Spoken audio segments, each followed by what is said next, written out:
Hello, I am at the Open Source Summit in Seattle.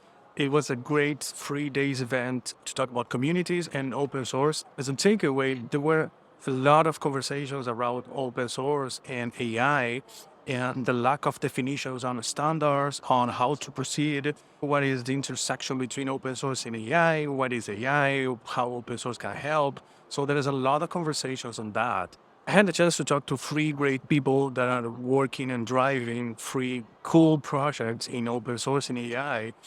Before delving into this project, I first asked what they think about the openness and why open source is important in AI. I am in the camp that thinks that we're better off having these things resolved in the open.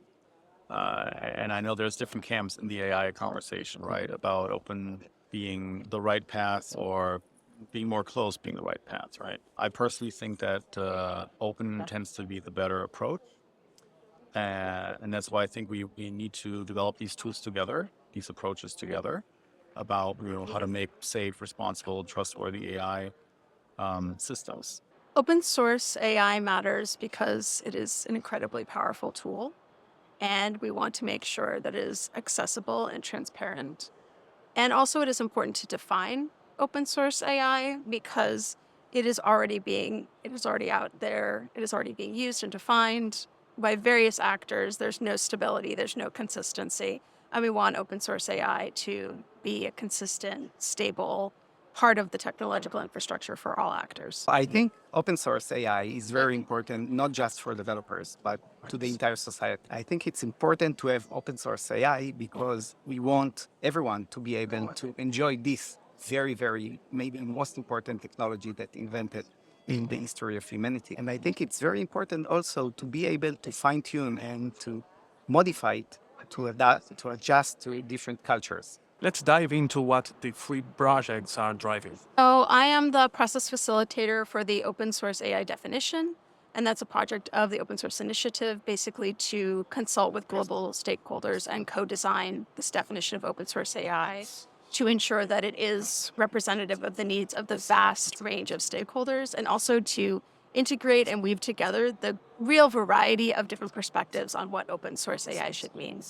And our goal is to create a definition like the open source definition that OSSi currently stewards, that will be a part of the stable public infrastructure of open source technology that everyone can benefit from. If you would like to participate in the process, we're currently on version 0.0.7. We're going to have release candidate 1 in June, and then we're going to have a stable version in October, and we have a public forum at discuss.opensource.org that anyone can create an account for, and we release updates about our process as we are creating different versions. We seek comments, and then we also have biweekly town halls that anyone can attend and ask questions of myself and also of the executive director of OSSi. The Generative AI Commons is part of the Linux Foundation AI and Data.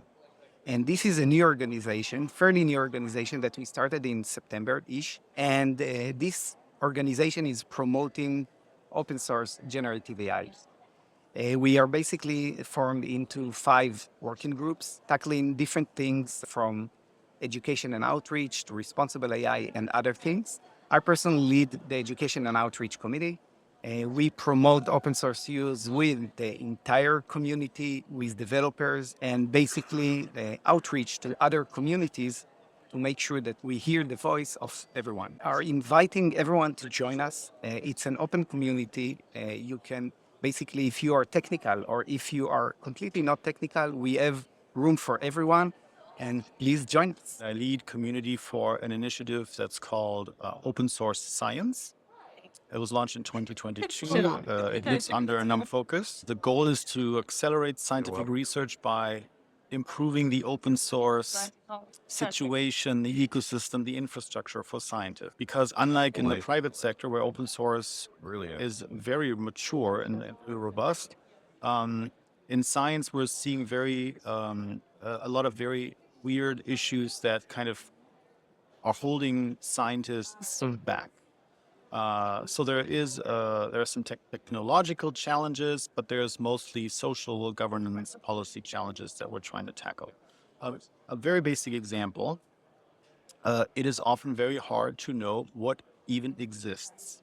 in terms of open source tools for specific domains in science. So for many different reasons. And so what happens a lot is people keep reinventing the wheel versus in a good open source way, pooling their resources and building tools over time that are much more capable and much stronger than each individual contributor could come up with on their own.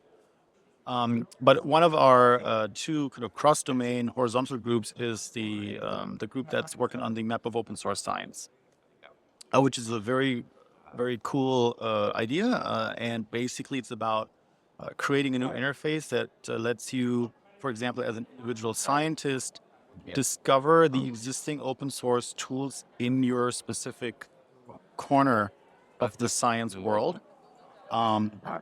And also discover where these tools have been cited or mentioned or referenced in the published research.